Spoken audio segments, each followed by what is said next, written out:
परिवार मतलब आपके बहुत बड़े भक्त हैं।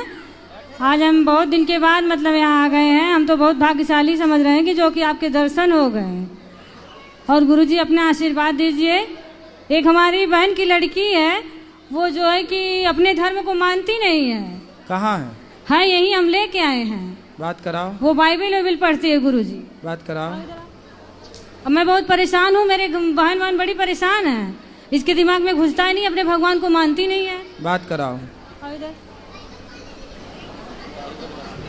बताओ, बोलो कौन सिखाया, क्यों पढ़ती हो? बोलो। अच्छा लगता है। क्या पढ़ते हो? बाइबल। क्या पढ़ा उसमें? वचन। वचन? जी। कौन सा वचन? अभी कौन सा वचन कैसे बताओ। बताओ। बाइबल का जो वचन होता है वही पढ़ा। तो क्या वचन, हमें भी तो कुछ बताओ। कौन सा वचन, क्या कहती है बाइबल?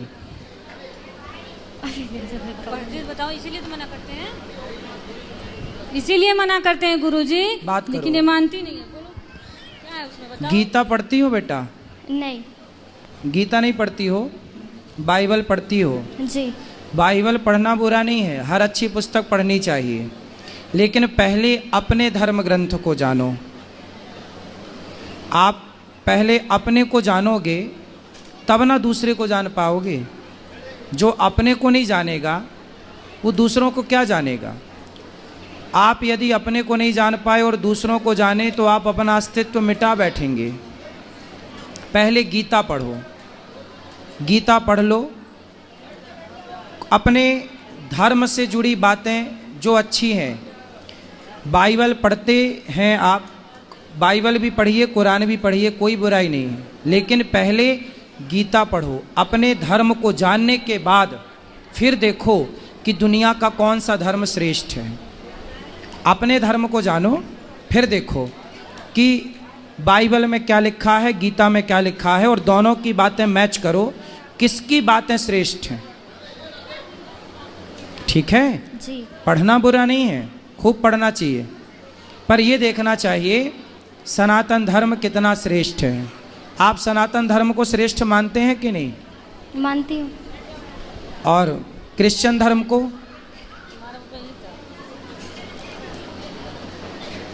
बिल्कुल खुल के बात कीजिए, जो अच्छा लगे वो बोलिए, जो आप फॉलो करती हैं वो भी अच्छा लगता है। ठीक है, अच्छा है, बुरा नहीं है। क्या अंतर है दोनों में?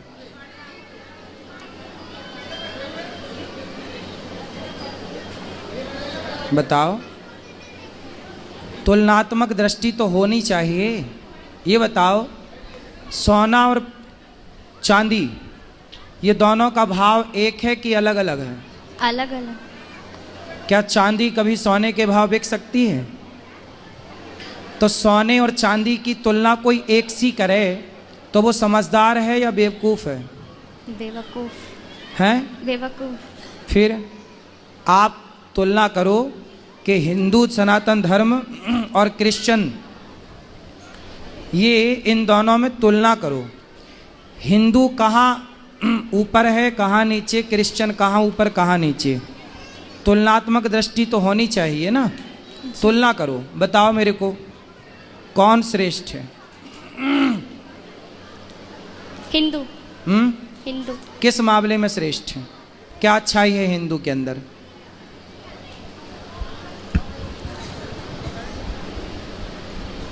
हम बता दें? जी। सुनो, आप बाइबल भी पढ़ना और कुरान भी पढ़ना और भगवत गीता भी पढ़ना। कुछ वेदों को भी समझो, सुनो, पुराणों को पढ़ना। इससे क्या पाओगी कि हिंदू कहता है अहिंसा ही परमो धर्म। हिंदू किसकी बात करता है? सनातन क्या बोलता है? अहिंसा ही परमो धर्म। हमारे यहाँ अहिंसा कोई परम धर्म मानते हैं। किसको परम धर्म मानते हैं? अहिंसा। अहिंसा मतलब जानती हो? नहीं जानती हो? किसी को मारना हिंसा होता है। जैसे आपने किसी को मारा, जैसे बकरे को काटा, जी, तो वो हिंसा है, और बकरे को ना काटना अहिंसा है। मैं आपको नहीं मारता, मैं किसी चींटी को नहीं मारता, मतलब मैं अहिंसावादी हूँ। किसी जीव को ना मारना क्या होती है बेटा? अहिंसा। अहिंसा। और किसी को मारना क्या होता है?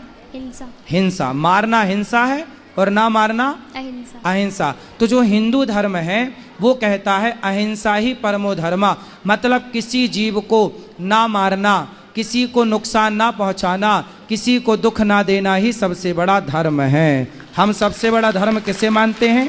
किसी जीव को दुख ना पहुंचे। हम किसी की हत्या नहीं करते। हमारे यहाँ दीपावली कोई भी पर्व आवे हम गाय को माता मानते हैं। किसको माता मानते हैं? गाय को। गाय को। जबकि क्रिश्चियन लोग गाय को खा जाते हैं, हाँ या ना? हाँ। तो यदि गाय को आप माता मानते हैं, गाय की आप हत्या नहीं करना चाहते क्योंकि आपके अंदर दया है। जी। क्या है आपके अंदर? दया। इस संसार में सबसे ज़्यादा दया किसी के अंदर है तो सनातन धर्मियों के अंदर है। और किसी अन्य मजहब, आप अमेरिका जाइए, लंदन जाइए, वहाँ तो क्रिश्चियन ही है ना, पर वहाँ पर गाय खाते हैं, बकरा खाते हैं, मुर्गा खाते हैं, सुअर खाते हैं। यदि दया होती तो वो मांस क्यों खाते? हमारे देश में इतनी दया थी कि हम मांस नहीं, कंद मूल फल खाने वाले लोग हैं कि फल खा के गुजारा कर लेंगे। फल तो देखो पेड़ से गिर जाता है, किसी के मतलब का नहीं, खा लो, कम से कम अपने स्वाद के चक्कर में किसी की हत्या तो ना करो। तो इतना साइंटिफिक सनातन धर्म है। ये दुनिया, पृथ्वी गोल है, बाइबल में लिखा है पृथ्वी चपटी है। पढ़ा आपने? अभी नहीं पढ़ा। वहाँ पहुँचेंगे तो आपको मिलेगा कि पृथ्वी चपटी है, जबकि वेदों में लिखा है कि पृथ्वी गोल है। हमारे वेद ये सिद्धांत जानते थे। वैज्ञानिकों ने सैटेलाइट से देखा तो पाया कि पृथ्वी गोल है, पर सैटेलाइट के पहले लाखों साल पहले हमारे ऋषियों ने कह दिया था कि पृथ्वी गोल है। मतलब हमारे वेद पुराण पूरे साइंटिफिक हैं। बाइबल आज भी कहती है पृथ्वी चपटी है, जबकि साइंस नकार चुका है। हमारे धर्म ग्रंथ कहते हैं पृथ्वी गोल है। हमारे धर्म ग्रंथ वही कहते हैं जो आज साइंस कहती है, जो आज का विज्ञान कहता है। समझ में आई? जी। सब कुछ पढ़ना, पर अपने धर्म ग्रंथों को भी पढ़ना।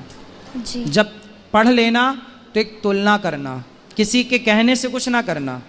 कोई कहे जी कि क्रिश्चियन धर्म श्रेष्ठ है, कोई कहे जी हिंदू धर्म श्रेष्ठ है, नहीं, मेरे कहने से ना मानो, किसी तीसरे के कहने। आप खुद बुद्धिमान हो, तुलना करो, बारीकी से समझो। बेटा ये बातें जो हम बोल रहे हैं ना, तुलनात्मक दृष्टि, ये इतने जल्दी समझ में नहीं आती चीज़ें। आप लोग तो भोली बुद्धि के होते हैं, जिसने जैसा बोल दिया आपको वैसा लगने लग जाता है। लेकिन आपको पढ़ना चाहिए अपने पुराणों को, सत्संग करना चाहिए, कुछ सीखना चाहिए, फिर आप तुलना करेंगे, पढ़ेंगे तो बहुत अच्छा लगेगा आपको। ठीक है? तो आप कहीं क्रिश्चियन चर्च में भी जाती हो क्या? जी, एक बार गई थी। तो क्या देखा वहाँ, क्या पाया वहाँ? वहाँ पे ऐसे ही सब वचन पढ़ते हैं और प्रेयर करते हैं। माइक पास में लो ना। वहाँ पे सब ऐसे ही वचन पढ़ते और प्रेयर करते हैं। क्या प्रेयर करते हैं? मुझे पूरी नहीं आती, थोड़ी बहुत आती है। जितनी आती उतना बताओ। अब वो उनके सामने जाके और वो बाइबल का एक वचन रखते हैं और उसको बोलते हैं। कौन सा वचन? बोल के बताओ। क्या ही धन्य है वह पुरुष जो दुष्ट की युक्ति पर नहीं चलता, ना पापियों के मार्ग में खड़ा होता है, ना ठट्ठा करने वाली की मंडली में बैठता है, परंतु वह तो यहोवा की व्यवस्था से प्रसन्न रहता है और उसकी व्यवस्था पर रात दिन ध्यान करता है। वह उस वृक्ष के समान है जो बहती नालियों के किनारे लगाए गए और अपने ऋतु में फैलते हैं, जिसके पत्ते कभी मुरझाते नहीं। इसलिए जो कुछ वह पुरुष करे वह सफल होता है। दुष्ट लोग ऐसे नहीं होते, उस भूसी के समान होते हैं जो पवन से उड़ाई जाती है। इस कारण दुष्ट लोग में अदालत में स्थिर न रह सकेंगे, ना पापी धर्मी की मंडली में ठहरेंगे, क्योंकि वह धर्मियों का मार्ग जानता है, परंतु दुष्टों का मार्ग नाश हो जाएगा। क्या मतलब हुआ इसका? क्या सीख मिली इससे आपको? बताओ।